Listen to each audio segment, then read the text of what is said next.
back in the car here this weekend. So great to see him back, kind of capping off the season with Pabst Racing, jumping into that seat of Christian Brooks, get a chance to do some open wheel racing again. He's currently P5. Pabst Racing third, fourth, fifth. Nikita Johnson's now up at second. Not even to the halfway point here yet. There's a great shot again of turn 1, 2, and 3. Big run out of the 10, 11, 12 complex. You see the speed they carry into this corner here. The right-hand turn number 4. And you just keep coming around that corner to 5. You kind of release a little bit maybe out of 4, but right back at it to 5. A little short shoot over to turn number 6 here. I saw some drivers dealing with mid-corner oversteer. The rear kind of just getting a little loose coming out of 6. Back over to a much tighter turn number 7. There's a bit of banking coming into turn 7, if anything, on this racetrack. It leads you back onto the straightaway. Curve of turn number 8, and of course, big sweeping, the right-hand bending straightaway. Back down into that heartbreak of turn 10 that throws into the 10, 11, 12 complex. There it is again, shot here. Out at 12, way on the outside curbing, pointing right at that tire wall coming out of the corner to preserve as much exit speed as possible. There's the scholarship car of Simon Sykes. Then there's Glenn Van Berlo. You can't miss that car. Lockie Hughes coming through there in the turn 3 motorsports machine. Chase Denmark's gone back to second, 4/10 back. Hughes, though, right now with a fast lap for both races. Fastest lap sets the grid for race number 1. The second fastest lap of your run provisionally sets the grid for race number 2. If you go quicker in race 1 than your second fastest lap of qualifying, you can use that lap instead. So we will set a provisional grid for race 2 based on the second fastest laps. But it all depends on what kind of afternoon we get. If the rain stays away, next an IndyCar put down a bunch of rubber and give us some grip, maybe there's an opportunity to go faster. There's Liam Skeets, the Kiwi for TJ Speed Motorsports. And I asked whether or not some drivers would come into pit lane, put on fresh rubber. The answer, a definitive yes. They had the rear cowl, I believe, off the car of Liam Skeets as well. While you're making that tire change, oftentimes you'll get feedback from the driver to the engineer saying, okay, car feels like this. I'd like a little more of this. I want a little more front. Can you free up the rear? You can always make some minor adjustments. There's Lockie Hughes right there. Is the Aussie the next driver to win a championship and move to Indy next? Last year in a championship fight with Simon Sykes for the USF 2000 championship. And I talked to Lockie, and we had an interview, and he talked about the fact that he thought maybe he focused maybe a little too much on the championship last year. A lot of the drivers will tell you, especially when questioned about the championship, I'm just going to go out and try to win races. And if I win races, if I'm on the podium, the championship usually takes care of itself. And that is most definitely the case. Lockie Hughes came out of the gate with a race win at St. Petersburg, second in race number 2, everything going in the right direction. Went to NOLA Motorsports Park in April after really dominating our spring training at that facility in late February. They struggled. 19th, 18th, and 10th. He would have told you, man, I don't know what's going on in this championship. But then he comes right back with 4 straight podium finishes. Third, second, third.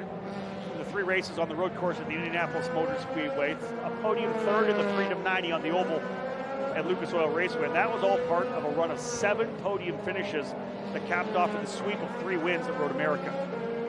Then he goes 4th and 7th at Mid-Ohio. You know, just bringing it home, taking care of the car. Didn't have the car to win, but put those points on the board.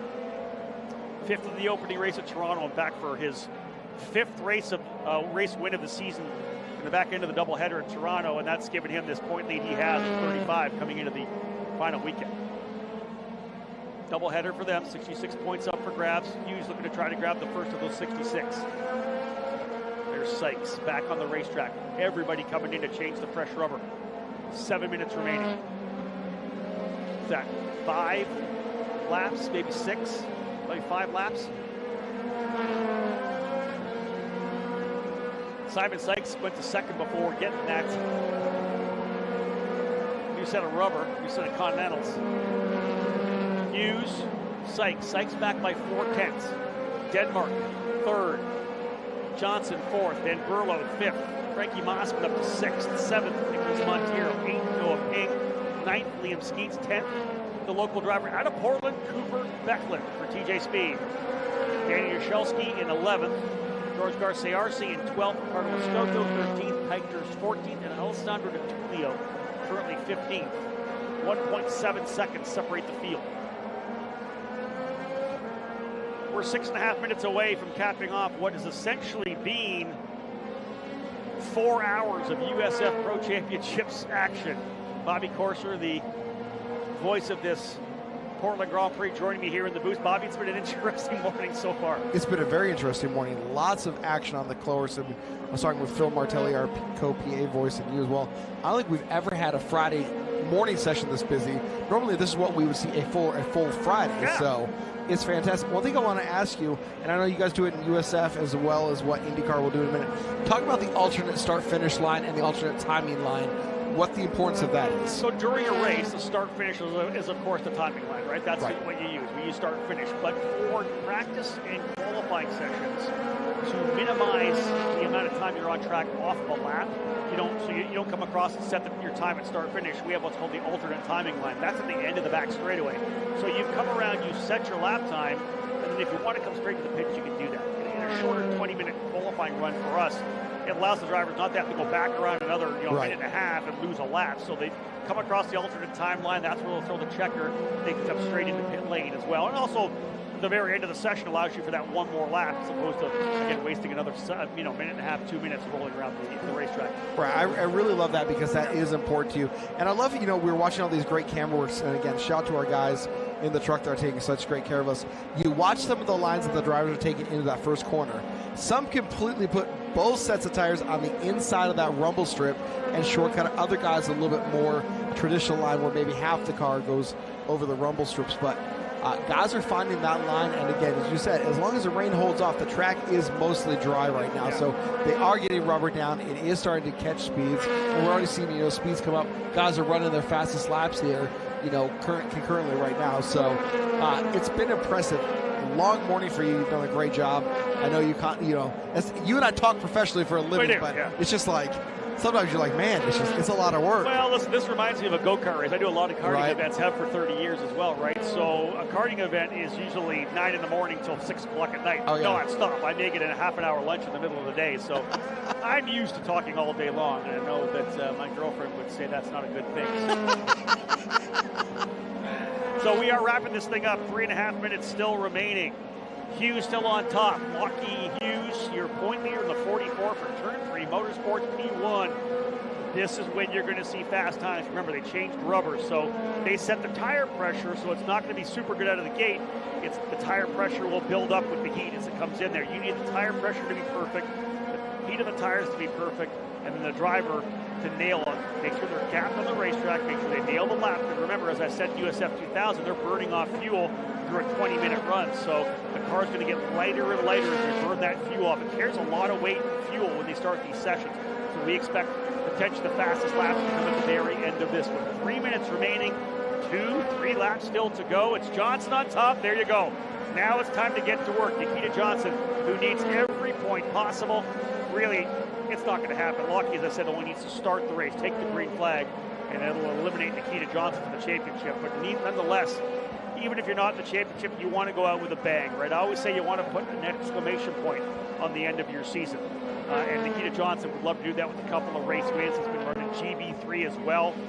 He's going to move likely to Indy next in 2025. Nikita Johnson, just 16 years of age.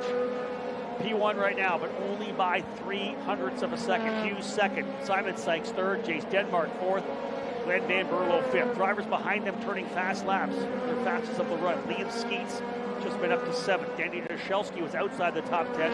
The Turn 3 Motorsports driver now into the 8th spot. But a second back. Who else is coming up? Chase Denmark pushed his way up to 3rd, and Alessandro De Tullio, who was dead last 15th, puts in a lap. He'll go to P5. Rookie driver Alessandro De Tullio didn't start until mid-Ohio, but he's got a full program lined up for 2025. He's got support, and this kid's a tremendous young driver. Currently the number 2 ranked single-speed kart racer in the country by ekartingnews.com. Also a multi-time winner in our first year of USF Juniors 2 years ago.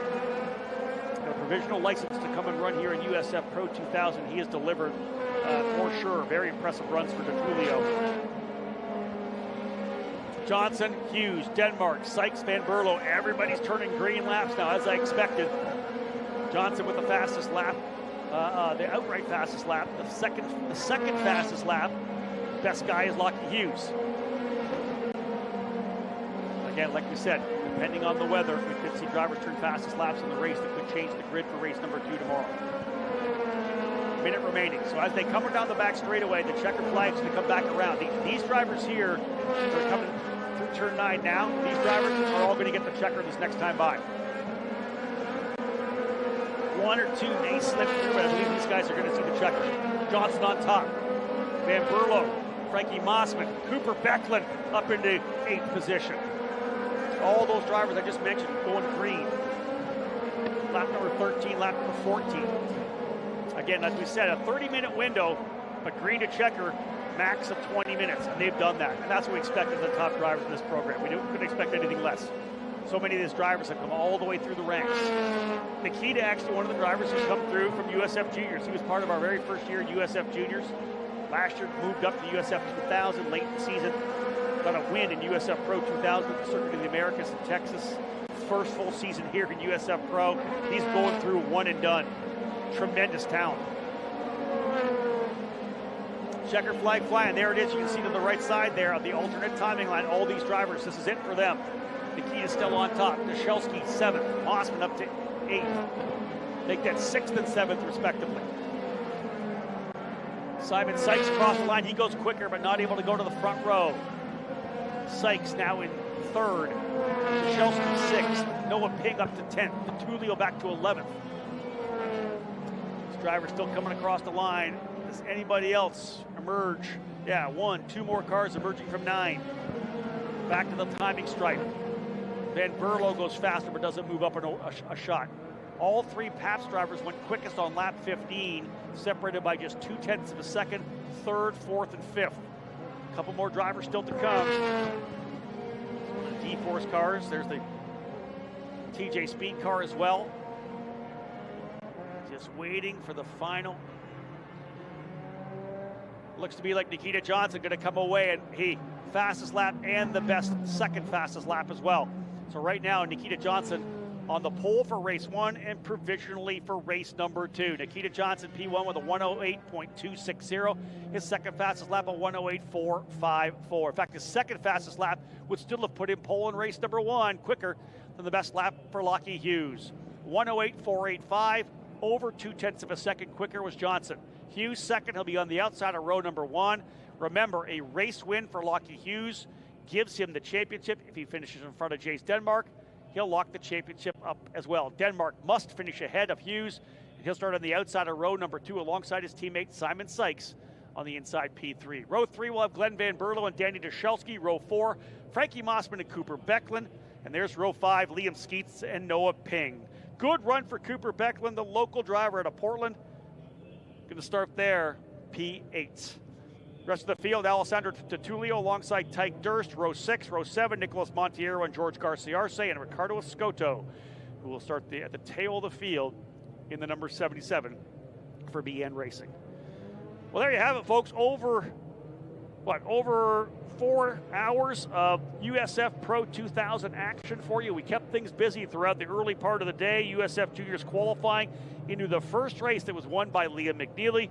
Practice and qualifying for USF 2000 and USF Pro 2000. Not surprising, the point leaders rising to the front. We got a break. We're going to be back at 4 o'clock. 3 races for you to cap off the day. Hopefully it'll keep getting nicer and nicer with the weather. We are back at 4 o'clock with USF 2000, 5:15 with USF Pro 2000, and 6 o'clock tonight we'll cap it off. USF Juniors, their second race of a triple header here on Championship Weekend. Those of you tuning in live on the YouTube channel, thank you so much. We do appreciate that. Those of you doing the same on the mobile app, hopefully you're able to bring the USF Pro Championships to wherever you are. Maybe you're out camping, whatever you're doing. Always great to follow along everything on the app we have, the downloadable mobile app. But otherwise, we are done. into it. All we have left is racing, folks. We have 3 races this afternoon, 3 more races tomorrow. No, 4 races for you tomorrow, 7 more races still to come. Lots of action here as part of this weekend's event. Thank you so much for tuning in once again, folks. On behalf of Anderson Promotions and Continental Tire, my name's Rob Howden. Bye for now.